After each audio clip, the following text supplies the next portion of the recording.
No ano passado a gente falou sobre alguns episódios do desenho animado de Chaves que foram inspirados em histórias antológicas da série clássica, como esse aqui, por exemplo. Tem algum animal que come com o rabo? Todos. Eles não podem tirar para comer. Só que essa mesma situação se repetiu em vários outros episódios maravilhosos. Então você acha mesmo que a gente ia perder a oportunidade de fazer uma continuação? Mas é claro que não. Então se prepare para dar leite aos cachorrinhos e vem com a gente. Acho que todo mundo concorda que o Seu Madruga cantando e dançando enquanto vende leite é um dos seus melhores momentos profissionais. Chegou o leiteiro, chegou dançando, chegou o leiteiro, chegou cantando, quer leite? E o estúdio de animação fez uma adaptação dessa história, inclusive com o mesmo título clássico, O Leiteiro. E essa história faz parte da segunda temporada do desenho, que foi lançada em 2008. Ele começa com um outro ponto de vista, mostrando o Seu Madruga todo moderno, atualizado, com a sua moçocicleta e entregando as jarrinhas de leite da forma mais cartoon possível. Essa eu vou deixar para vocês verem.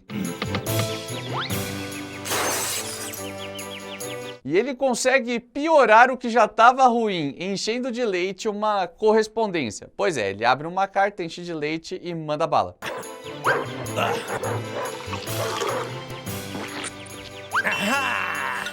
E é exatamente por isso que eu disse que a cena foi toda feita na base do cartoon. E em seguida ele aparece na vila cantando e dançando, todo feliz. E bom, essa musiquinha vocês já conhecem melhor do que eu. Chegou o leiteiro, chegou dançando, chegou o leiteiro, chegou cantando. Talvez você esteja pensando que não se trata daquilo que se diga, minha nossa, que cena mais maravilhosa. Mas para um cartoon, eu particularmente acho que funcionou. E vamos lembrar que se tratando dos recursos limitados de uma animação, é praticamente impossível replicar toda aquela magia do Ramon Valdez. Pelo menos a gente teve a sorte de ouvir a cena na voz do Carlos Seidel, o dublador clássico do Seu Madruga, que fez a cena antiga e participou desse remake ou dessa adaptação. O que acaba sendo interessante de se pensar, pois lá no México, no idioma original do desenho, não tem ninguém que deu voz a qualquer personagem na década de 70. Ninguém! Já no Brasil, grande parte do elenco de dublagem original voltou para fazer esse trabalho, tirando aqueles que, obviamente, já haviam falecido e alguns que não se resolveram muito bem por uma questão de grana ou coisa do tipo, mas a maioria voltou. Quer um exemplo ainda melhor? Se liga nesse diálogo entre o Madruga e a Dona Florinda, que foi dublada pela Marta Volpiani. Bom, então o rapaz que me trazia o leite já não trabalha mais no estábulo. Bom, trabalha, mas só que lá agora só tem a vaca.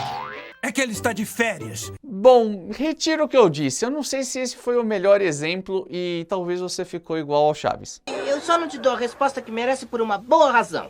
Qual? Que eu não entendi. Talvez ajude se eu te disser que essa cena é derivada desse outro diálogo muito famoso. Entonces el repartidor que me traía la leche ya no está en el establo. Sí, cómo no. Nada más que ahora está de vaca. ¿De vaca? De vacaciones.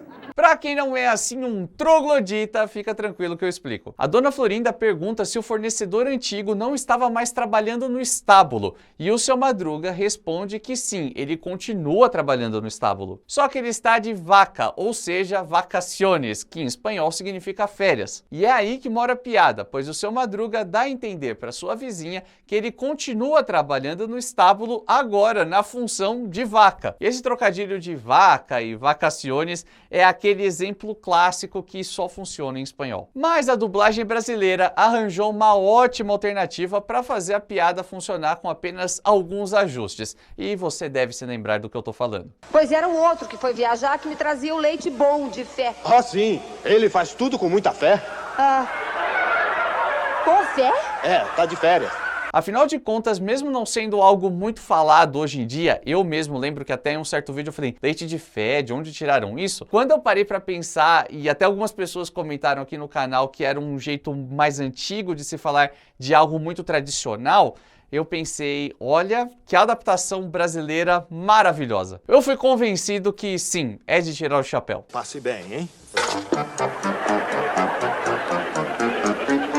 O problema do desenho animado é que tinha uma ilustração de uma vaca no meio da tela, então tinha que fazer uma outra adaptação. Por isso acabou ficando um pouco confuso, mas no idioma original ela funciona normalmente e de um jeito bem engraçadinho. Entonces el repartidor que me traía la leche ya no está en el establo? Nada más que ahora está de vaca. Ah, ¿de vaca? De vacaciones. Tá, mas acho que já deu de falar de vaca, vacaciones, leite, leiteiro, estábulo, seu Madruga dançando e tudo mais. Mas eu espero que nesse momento, antes de passar para o próximo assunto, você já tenha deixado o seu like e feito sua inscrição no vídeo aí embaixo, hein? Aí embaixo, aí em cima, não sei onde você tá vendo. De qualquer forma, curta o vídeo e se inscreva no canal para não perder nenhuma novidade. O decorrer da história é muito parecido com tudo aquilo que a gente já conhece do episódio clássico de Chaves. Tem o Chaves fazendo burrada, tem as crianças recolhendo leite para os filhotinhos da porteira. Só que tem uma coisa que chama bastante atenção. Seu Madruga e Jaiminho contracenando, coisa que nunca aconteceu na série clássica. É que eu tenho que beber leite especial, porque eu tenho úlcera. De onde o senhor tira esse leite? Da vaca. Chaves. E isso é o mais bacana de tudo, quando a gente pega esses remakes e vê que eles não são simplesmente um copia e cola, sempre tem umas adaptações aqui e ali deixando as histórias diferentes. E tanto o Seu Madruga quanto o Carteiro Preguiçoso moravam na vila e até mesmo compartilhavam o mesmo defeito: nunca pagavam aluguel. Nossa! Eu vim cobrar o aluguel. Sabe que o senhor chegou no pior momento da minha vida. Ah, é? Reparou que o Jaiminho fica com medo do Sr. Barriga quando ele chega e meio que tá fugindo de algo? Pois sim, ele tava fugindo mesmo. E o caso do carteiro era tão sério que por muito pouco o dono do cortiço não despejou ele, sabia? Isso acontece na história chamada O Dinheiro Perdido, da primeira temporada. Depois de meses de aluguéis atrasados, o Zenon joga os móveis do Jaiminho pra fora sem saber que o carteiro tinha descolado uma grana. E no meio daquela bagunça que se forma no pátio, todo mundo começa a procurar um dinheiro que está dentro de um envelope. E isso te parece familiar? Esse dinheiro me deram de gratificação por ter encontrado um cachorro fino que tinha se perdido. É claro que o senhor conseguiu esse dinheiro, mas não à base de trabalho. E o senhor acha que não me deu trabalho fazer o cachorro se perder? Digo. E existe um motivo para ter colocado o Jaiminho nessa situação. Na verdade, dois motivos. O principal é que o episódio foi baseado em um remake dos anos 80, onde o Jaiminho é o centro das atenções. Era de suponerse que lo había conseguido, pero no trabajando. ¿Usted cree que no me costó trabajo hacer que se perdiera el perro? E outro ponto é que, explorando o carteiro nessa situação, poderiam abordar algumas memórias antigas dele em Tangamandápio através dos famosos flashbacks. E digo isso por conta de uma cena onde os personagens descobrem um álbum de fotos dele bem antigo, da época que era jovem.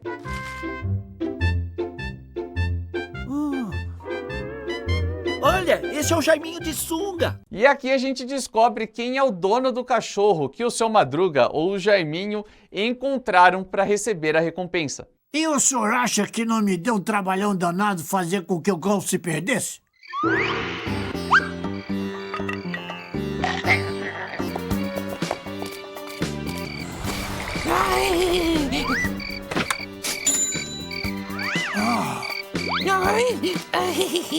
Aposto que você não sabia dessa. O dono é o Nhonho, o que torna a situação ainda mais maluca. É por isso que eu vou lançar a palavra-chave agora mesmo. Qual das inovações do desenho animado de Chaves você mais gosta? Digo isso porque a gente tem mais flashbacks, tem umas coisas mais lúdicas, tem roteiros diferentes, tem acontecimentos como o cachorro do Nhonho que a gente nem imaginava ver no seriado, enfim, tem muita coisa. E aí você já sabe, fique à vontade para comentar o que quiser, seja algo que tem no vídeo ou não tem problema nenhum. E falando em inovações, tem uma curiosidade bem legal sobre a vila que vale a pena comentar. Boa parte da animação é feita em 3D, mas os personagens que precisavam se movimentar mais, ter mais expressões faciais e coisa do tipo, ficaram em 2D. Até porque, se você não tem conhecimento sobre isso, animar em 2D é infinitamente mais fácil e mais barato do que em 3D. Você já reparou nisso? Então se liga nessa cena da Dona Florinda e compare a personagem com o cenário.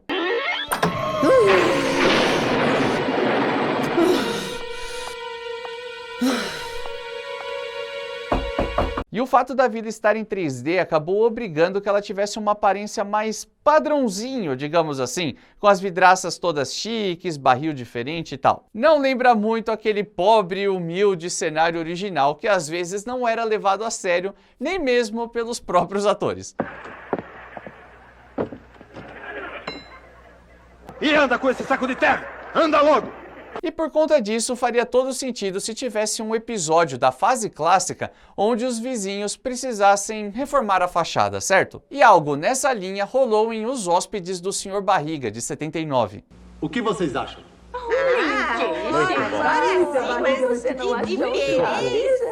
Só que assim, se a gente repara bem, a vila não tá tão detonada. Foi mais um pretexto do roteiro para fazer o Zenon levar todo mundo para sua casa e ele deu conta de toda a reforma. O episódio que mais justificou essa mudança nas casas da vila foi Abre a Torneira, e por razões um tanto quanto óbvias. A vila parece toda suja, quase caindo aos pedaços, e os vizinhos, em consenso, decidem que vão pintar a vila para que ela fique bonita, bem bonita. Daí pra frente, é só confusão. Mãezinha, ele fez de propósito pra eu me molhar todo. Tome pra prender! Lembrou direitinho desse episódio? Legal, porque a versão em desenho é bem parecida. Tão parecida que também tem duas partes, igual ao original. Abre a torneira e pintando a vila. Está brincando comigo? Não, não, senhor. Eu repito, seu Madruga. Comigo ninguém brinca.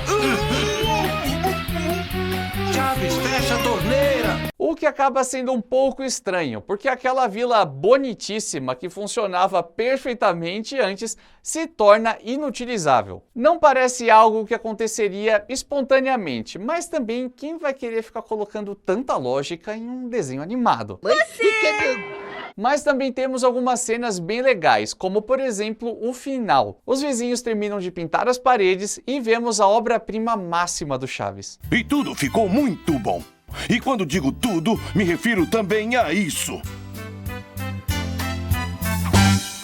E a sequência é derivada do original, se liga. E tudo terminou muito bem. E quando digo tudo, me refiro também a isso.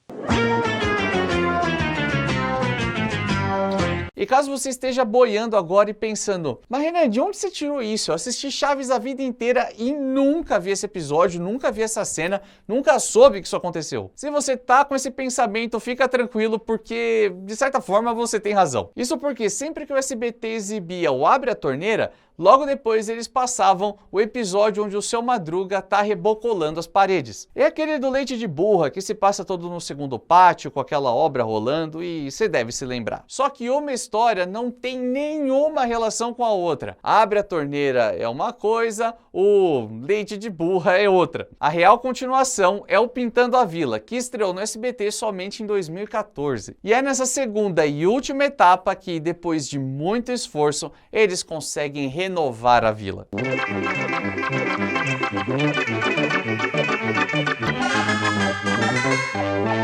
E a gente já fez um vídeo falando sobre os episódios raros de Chaves, aqueles que ninguém se lembra. Se você não viu, tem link no card. Quem sabe numa continuação a gente fale sobre o Abre a Torneira, hein? Eu achei uma boa ideia. Se você gostou também, anota aí.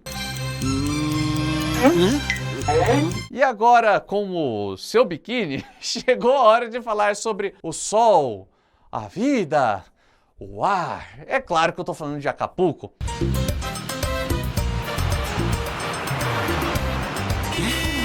Bem, Chaves, já chegamos. No desenho foi o episódio que encerrou a primeira temporada, apesar de ter uns buracos aqui e ali. Primeiro de tudo, assim como todos os outros episódios desse desenho, a Chiquinha não aparece. Nessa altura você já deve ter reparado, né? Esquece Chiquinha. E como lá na série clássica esse episódio foi dividido em 3 partes, a primeira delas começa toda baseada em cima da Chiquinha. Afinal de contas, é ela que compra o líquido para limpar objetos de prata, por conta disso tem um sorteio, ela ganha o sorteio junto com seu pai e aí sim eles justificam a ida para Acapulco. No desenho não se preocuparam com isso, eles simplesmente vão viajar. E convenhamos que para um desenho animado é totalmente plausível eles simplesmente aparecerem em outro cenário. Não tô tirando o mérito de ninguém. O que você acha? É demais! Que bom que você gosta. Sim, está Epa, peraí, o seu ladrão, onde você pensa que vai, hein? Solta! E percebeu uma coisa? Se por um lado não temos a Chiquinha, por outro a gente tem o Nhonho, que não pôde participar lá da série original por problemas técnicos. O Sr. Barriga da versão clássica diz que o filho não pôde acompanhar na viagem, pois estava acampando com escoteiros. Mas o próprio Edgar Vivar, no programa Luciana by Night, explicou a causa, motivo, razão e circunstância disso. Como eles estariam gravando ao ar livre, viajando e tudo mais, não teria como interpretar os dois personagens, o que faz todo sentido, né? Não teria como editar certinho, ia comprometer diárias e, enfim, não ia rolar. Já no desenho, o Nhonho não só participa, como também contribui muito para o roteiro, ocupando boa parte daqueles espaços deixados pela Chiquinha. Até porque alguém precisaria organizar a competição de mergulhagem entre Chaves e Kiko. Pode me dizer o que significa esse 10? Esta é a nota que o Chavinho tirou em seu primeiro mergulho. E olha, menos mal que o Nhonho tava por ali, porque o negócio fica sério e acirrado.